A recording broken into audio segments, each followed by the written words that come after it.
Кыргыз кодекси аялдардын сыпаты.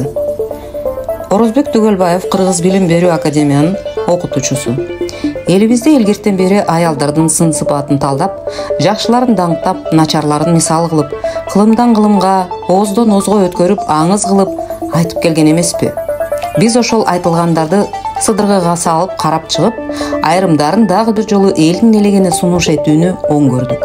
Бүгүн өз турмушубуздагы дагы алтын согончок, жез түркүктөр, жабылуу кара ингендер, берекелүү сарамжалдар, ак жолок делбирлер, ошону менен берге дүр кабак чабдарлар да бар экенине абай салсак, өз жашообузду мүмкүн болсо асылдар менен өткөрсөк, ал эми начарына туш келсек, аларды жакшы кылып тарбиялап калсак.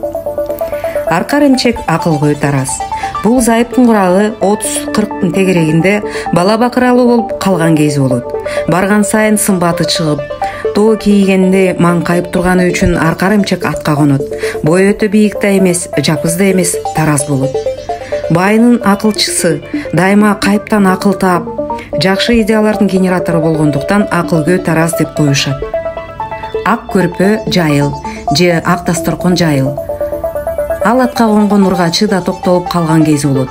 Дайым эшигинен ат кетпей, үйүнөн конок үзүлбөй, дасторкону жыйылбай, дүйүм аш тамагын даамдуу жасап жайнатып турганы үчүн ушул сыпатка ээ болот. Ошондуктан алган жарынын дос тамыры көбөйүп, кадыр баркы бийиктейт. Мындай үй бүлөнүн даңкы алыска кетет. Жабылуу кара инген. Мындай сыпаттуу зайыптын башкалардын айырмасы анын көтөрүмдүүлүгүндө. Мындай ургачы артык баш сүйлөбөйт, барга мактанбайт, жокко кейбейт. Текеберлик кесир кылуу ага жат. Абысын ажыны кайындары менен ынтымактуу. Аны алып бер, муну жулуп бер деп эрин кыйнабайт. Оокатчыл. Бирин 2, экисин 4, 4-үн 8 кылат. Үйдөгү түйшүктүн көбү мойнунда болсо да, аны эч кимге доомат кылбайт.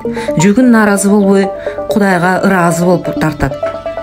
Ырыска шерик мындай жар абийирдүү жигитке туш болот. Экөөнүн иши бачы малга жылып, тез оңолушат.